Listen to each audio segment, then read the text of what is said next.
pessoal, no vídeo de hoje vou continuar falando sobre as propriedades elétricas dos materiais, mas agora eu vou dar um enfoque nos semicondutores.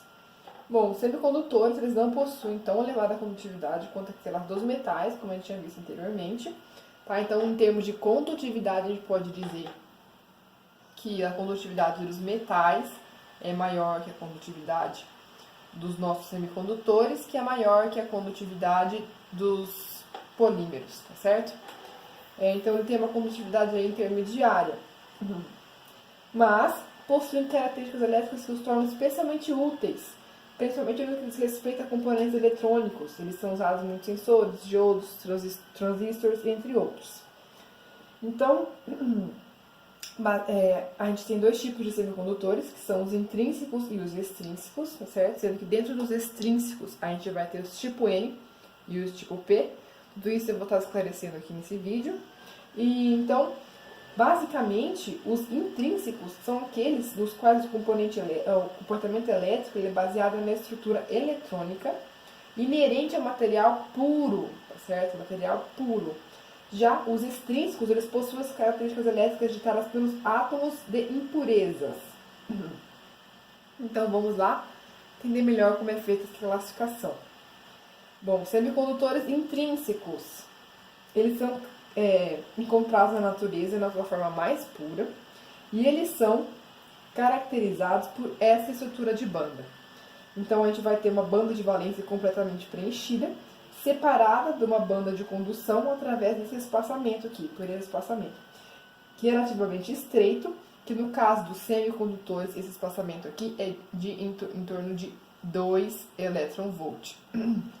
Tá certo? O que diferencia essa estrutura de banda dos semicondutores para a estrutura de banda dos polímeros, por exemplo, é esse espaçamento mesmo. No caso dos polímeros, esse espaçamento é muito maior, certo? Bom, então os dois semicondutores básicos que pertencem a esse grupo é o silício e o germânio, tá? E eles possuem uma energia de espaçamento de aproximadamente 1,1 elétronvolt para o silício e 0,7 elétronvolts para o germânio. E se ligam então através de ligações covalentes. Também pertencem a esse mesmo grupo de semicondutores intrínsecos alguns compostos, materiais compostos. Eles normalmente vão pertencer aí aos grupos da família 3A e 5A. Um exemplo deles é o arseneto de galho, que também pertence aos semicondutores intrínsecos, e também compostos dos grupos da 2B com a 6A, e um exemplo deles seria o sulfeto de cádmio. Então esses aí são alguns elementos, ou compostos de elementos, né, que a gente encontra aí, que pertencem ao grupo dos semicondutores intrínsecos. Então, nesses materiais acontece o que a gente chama de buraco. Isso quer dizer que para cada elétron que é excitado para a banda de condução, a gente vai ter a falta de um elétron em uma das ligações covalentes, ou seja, um estado eletrônico vazio na banda de valência. Então, vou explicar melhor como isso acontece, né? Então, a gente tem aqui uma representação 2D de uma rede cristalina do nosso material. Vamos imaginar, então, o silício fazendo 4 ligações covalentes, né? Um material puro, só com silício. E a gente vai ter, então, agora, vamos aplicar aqui, a influência de um campo elétrico nesse sentido. Então, dependendo da intensidade desse campo, a gente vai criar um buraco. O elétron vai deixar de participar dessa ligação, por exemplo, e se movimentar na direção oposta ao campo. E esse mesmo campo ele pode promover o deslocamento de outros elétrons. Então, esse outro elétron aqui, por exemplo, ele possivelmente ele pode está ocupando então essa região. Então, ele vai deixar um buraco aqui, tá certo? E vai passar a ocupar essa região que estava anteriormente vazia. Então, ele deixa de fazer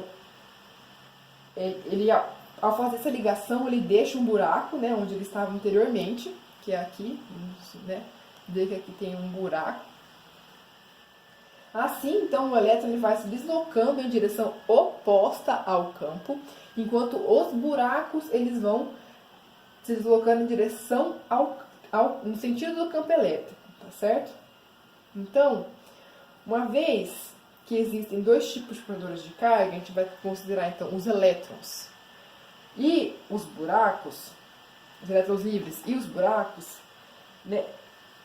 Nos semicondutores intrínsecos, a gente vai ter a seguinte expressão para a condução elétrica, já que ele tem que levar em consideração a contribuição da corrente devido aos buracos, tá certo? Então, a gente vai ter uma condução nesses materiais igual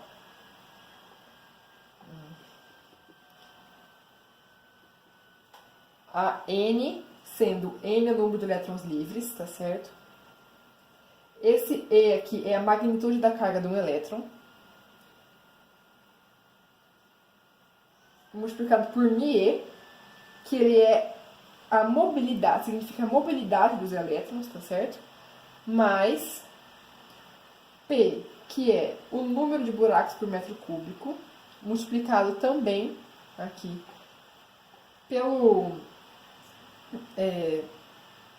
magnitude da carga de um elétron, multiplicado por μb, por exemplo, que representa a mobilidade dos buracos. Então, essa é a forma da condutividade desses materiais intrínsecos, tá certo? Tem que levar em consideração os buracos, só que a gente já sabe que nesses materiais, inclusive, a gente vai ter que a mobilidade aqui dos buracos, ela vai ser menor que a mobilidade dos elétrons, tá certo? Então, e também no caso desses semicondutores, cada elétron promovido através do espaçamento entre bandas, ele vai resultar num buraco. Então, a gente vai ter que o nosso N vai ser igual ao P, tá certo? Que é igual ao número de portadores, a concentração de número de portadores intrínsecos. Então, é isso aí sobre os materiais semicondutores intrínsecos.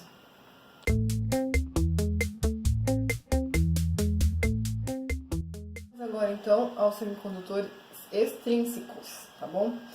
Os semicondutores, todos os semicondutores comerciais são extrínsecos. Isso quer dizer o quê? Que eles têm impurezas e por isso então o comportamento elétrico é determinado pelas impurezas. Então, por exemplo, uma concentração de impureza de 1 átomo em cada 10 elevado a 12 átomos já é suficiente para tornar o silício extrínseco à temperatura ambiente. Então, agora, falando em semicondutores extrínsecos do tipo N, tá certo? A gente vai considerar, que nem anteriormente, átomos de silício, tá certo? Com 4 elétrons ligados covalentemente um ao outro. E vamos supor agora, então, como são semicondutores extrínsecos, que a gente vai incluir uma impureza aí com valência 5, tá certo? Por exemplo, o fósforo. Vamos incluir aqui o fósforo. Por exemplo, esse átomo agora de fósforo, como ele faz... esse átomo, ele faz 5 ligações, então a gente vai ter um elétron aqui, tá certo? Esse elétron adicional fica preso na região ao redor do átomo, através de uma ligação eletrostática fraca. Então, quando a gente acaba aí inserindo um campo elétrico, essa força de ligação eletrostática fraca aí acaba sendo menor que a do elétron, ou que a do campo elétrico, fazendo então que o nosso elétron seja removido com facilidade desse átomo, tá certo? E indo para a camada lá de condução. Então, uma impureza desse tipo, ela é chamada de doadora, já que cada elétron doado ele é excitado a partir de um nível de impureza e nenhum buraco foi criado, tá certo? O elétron era livre, ele não estava fazendo ligação com ninguém e ele, então, foi para a banda de condução e não deixou nenhum buraco. Então, na temperatura ambiente, a energia térmica disponível é suficiente para excitar grande número de elétrons a partir desses estados doadores. Ocorrem também algumas transições da banda de valência para a banda de condução, que nem eu tinha explicado anteriormente, lá nos casos dos intrínsecos, tá certo? Que deixam buracos, mas essa intensidade é desprezível, tá certo? Perto desses elétrons aí, desses estados doadores. Então, o número de elétrons da banda de condução excede em muito o número de buracos da banda de valência. Então, naquela fórmula que eu tinha exibido anteriormente, da condutividade, tá certo? Nesse caso, a gente só considera a primeira parte. É aproximadamente a primeira parte daquela equação, já que a segunda parte é desprezível. Então, a gente vai ter que, nesse caso, a condutividade desses materiais, ela vai ser igual a N, valor do elétron, módulo do elétron, e μe, que é a mobilidade dos nossos elétrons. Então, esses são os do tipo N, tá certo? Os elétrons eles são portadores majoritários nesse caso, e os buracos minoritários. E então, esses buracos eles são desprezíveis nesse caso, e a gente consegue então obter essa condutividade aqui, terminada por essa equação.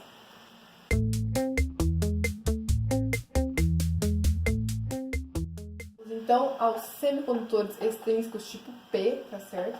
Ele tem um efeito oposto daquele que foi produzido pelos tipo N, que se dá devido à adição de impurezas trivalentes, tá? Grupo 3A, ou seja, fazem 3 ligações químicas, como o boro e o gário no silício. Então, aqui a gente vai ter a nossa estrutura cristalina do silício, tá certo?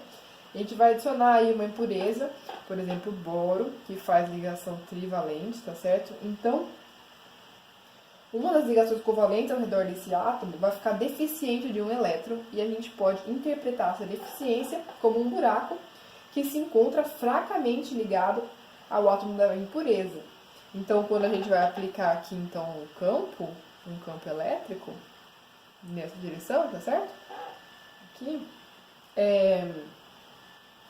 esse buraco, aqui ele pode ser liberado do átomo da impureza pela transferência de um elétron de uma ligação adjacente. Então, a gente pode dizer que esse elétron aqui, ele esteja liberado, e passa então a ocupar esse lugar aqui do buraco, deixando agora um novo buraco aqui. Então, em termos de bandas, né, a gente pode dizer que um buraco foi criado na banda de valência pela excitação térmica de um elétron da banda de valência para esse buraco que estava aqui, tá certo? Gerado pela impureza. Assim, uma impureza desse tipo, ela é diferente do tipo N e ela é chamada de receptor, já que ela aceita um elétron da banda de valência, tá certo? De outra ligação, deixando para trás um buraco. Então, para esse tipo de condução extrínseca, tipo P, os buracos estão presentes em concentrações muito mais altas do que os elétrons livres. Então, os buracos são portadores principais e os elétrons estão presentes em concentrações minoritárias. Então, ao contrário dos tipo N, a gente vai ter então que a nossa condutividade aqui agora, ela vai ser dada, né, ela é aproximadamente aqui a nossa segunda parte da equação, da primeira equação que eu tinha passado, que leva em consideração os buracos. Então, P, a nossa magnitude dos elétrons aqui, e a mobilidade dos buracos, certo?